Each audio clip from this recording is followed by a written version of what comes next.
Movie का main character white knife एक कबीले में रहता है। कबीले का लीडर इसको बचपन में यहाँ पर लाया था।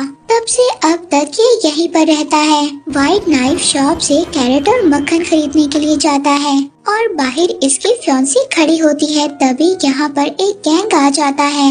इन्हें लेफ्ट आई गैंग कहा जाता है क्योंकि इन लोगों ने गैंग के लिए अपनी राइट आई निकलवा ली है। लेफ्ट आई गैंग का लीडर व्हाइट नाइफ की फियांसे को पसंद करता है और वो ये चाहता था कि व्हाइट नाइफ के बाहर आने से पहले वो इसकी फियांसे को अगवा कर ले, मगर व्हाइट नाइफ को पता चल जाता है और वो बाहर आकर इसको देख लेता है।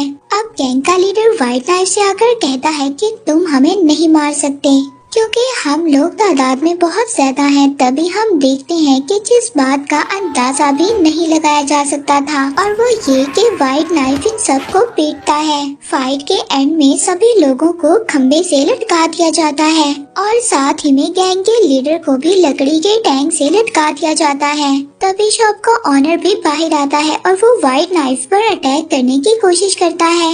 वो इस पर अटैक करता है मगर यहाँ पर व्हाइट नाइफ इस शॉप ऑनर के अटैक से भी बच जाता है और साथ ही अपनी फियांसे को लेकर अपने कबीले की तरफ चला जाता है। व्हाइट नाइफ अपने कबीले में सबसे ज्यादा बहादुर है मगर शुरू से ये इस कबीले से ताल्लुक तो नहीं रखता, मगर इन लोगों ने इसको बाहर की दुनिया में रहने का तरीका भी सिखा दिया है।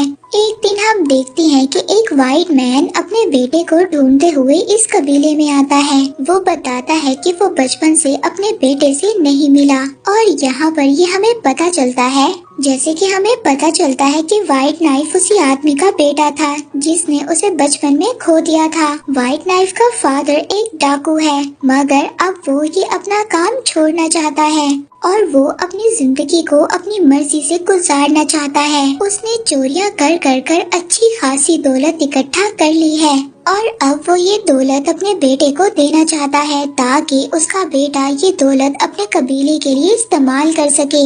और साथ ही साथ व्हाइट नाइफ को ये पता चलता है कि इसका नाम टॉमी है। अब टॉमी अपनी फियांसी की रिक्वेस्ट पर अपने फादर की दी हुई दौलत को एक्सेप्ट कर लेता है, मगर आपको बताया जाए कि अभी उसके पास ये दौलत नहीं है।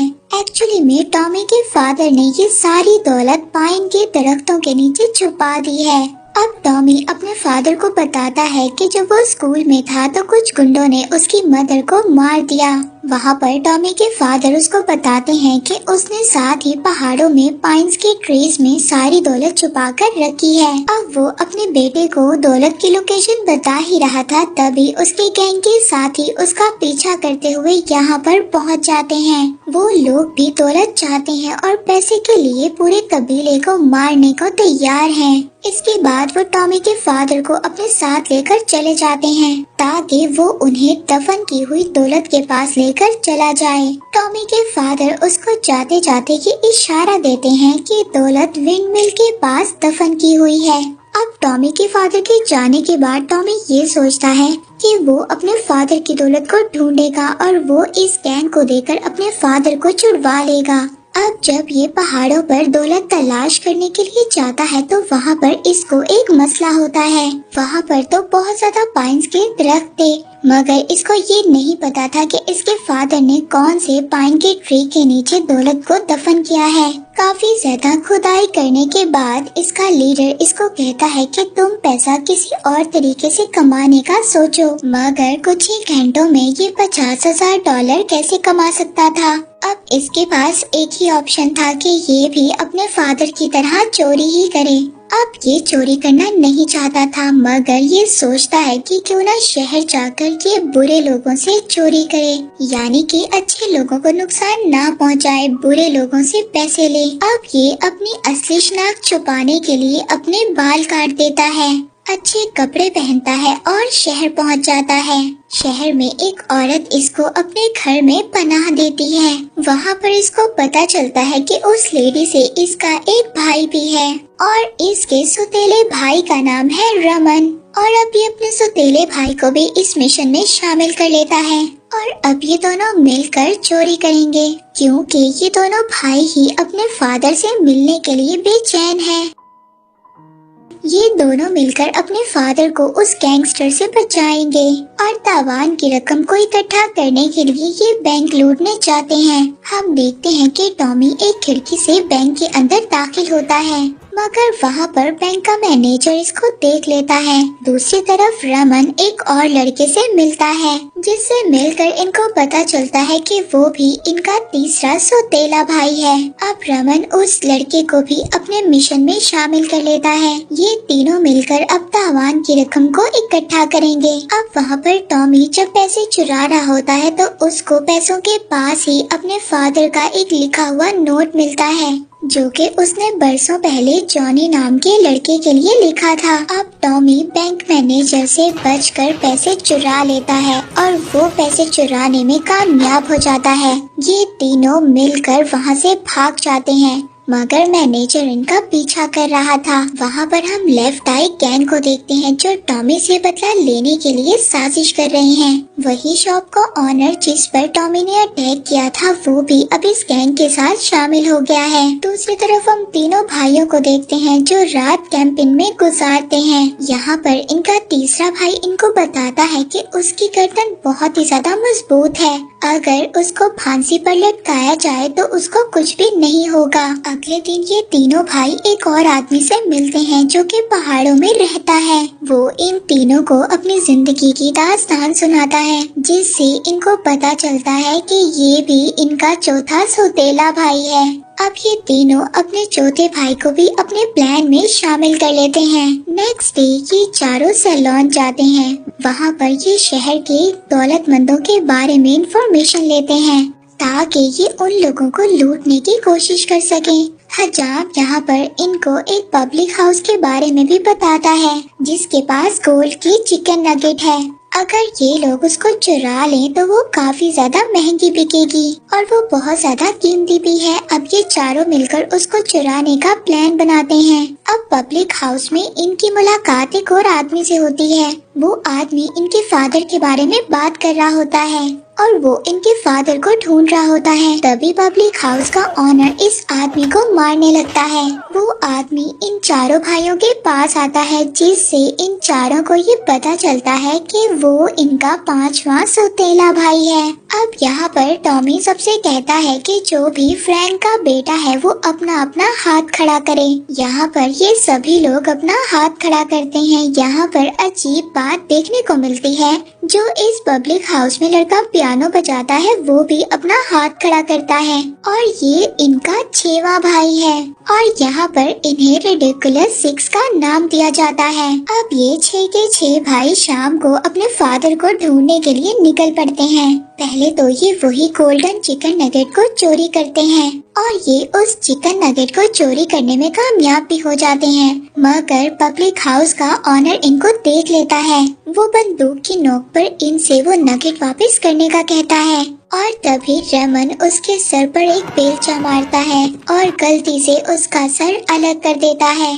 पब्लिक का ऑनर मरने से पहले अपने सर के बगैर इन पर फायर करता है। ये सब लोग उसको देखकर हैरान रह गए थे, मगर ये सभी लोग बहुत ही ज्यादा मुश्किल से वहाँ से भाग जाते हैं। इसके बाद ये एक और आदमी से जाकर मिलते हैं, जो इनको बताता है कि वो बेसबॉल गेम इजाद कर रहा है और अगर ये लोग उसके साथ ये गेम खेलें तो वो इनको खजाने के बारे में बताएगा, क्योंकि वो भी इनके फादर को जानता था। ये लोग उसके साथ गेम खेलते हैं, तभी वो इनको खजाने के बारे में बहुत ज्यादा बातें बताता है। इन्हें अब उस जगह का तो पता चल गया था, मगर पहले इन्हें 30,000 भी चोरी करने थे, जिसके लिए ये एक और विलेज में जाते हैं। यहाँ पर हम देखते हैं कि इनका तीसरा भाई एक लेडी के साथ बदतमीजी करता है, जिसकी वजह से उसको फांसी पर लटकाने का ऑर्डर दिया जाता है। लेकिन तभी बाकी भाई वहाँ पर लूट रहे होते हैं ताकि वो अपने पैसे पूरे कर सकें। ये सभी लोग इतनी आसानी से इसलिए लूट रहे थे क्योंकि गांव के जो बाकी लोग थे वो इनके तीसरे भाई की फांसी देखने के लिए गए हुए थे। जब यहाँ पर ये भाई सिर्फ रात की दुकान को लूटने में मसरूफ थे और वहाँ पर दूसरे भाई को फांसी दी जा रही थी, मगर जो इनके भाई ने इनको बताया था कि उसकी गर्दन बहुत ज्यादा मजबूत है, वो झूठ नहीं बल्कि एक हकीकत थी। वहाँ पर इनका भाई फांसी से डरा हुआ नहीं था, बल्कि वो तो फांसी को एंजॉय कर रहा था और पूरा का पूरा गांव उसको देखकर हैरान रह गया था।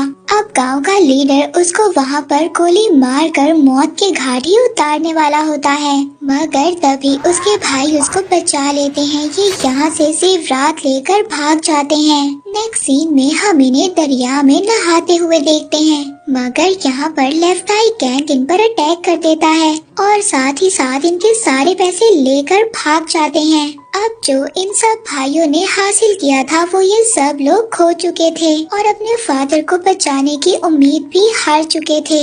मगर तभी इनमें से इनका एक भाई शहर में होने वाले जुए के बारे में बताता है, जहाँ पर अमीर अमीर लोग आते हैं, अगर ये चाहें तो उन्हें लूट सकते हैं और इसके बाद इनकी ये उम्मीद दोबारा से जिंदा हो सकती है। अब ये लोग वहाँ पर जाते हैं। इनका एक भाई रमन एक अमीर ताजिर बनता है, जिसके साथ बाकी भाई गार्ड्स बने हुए थे, मगर तभी एक आदमी को इन पर शक हो जाता है। ये लोग वहाँ पर चाकू से डरा कर सभी लोगों से पैसे लेकर भाग जाते हैं। इसके बाद ये बेसबॉल प्लेयर की बताई हुई उसी जगह पर पहुँच जाते हैं, जहाँ पर इन्हें विंडमिल तो दिखाई नहीं दे रही थी। ये लोग परेशान हो गए थे कि खजाना कहाँ पर है, मगर तभी ये जमीन में दफन हुए लेफ्ट आई गैंग को देखते हैं। ये उनको बताते हैं कि जिस आदमी ने इनके फादर को अगवा किया है, उसी आदमी ने इनके साथ ये सब कुछ किया है।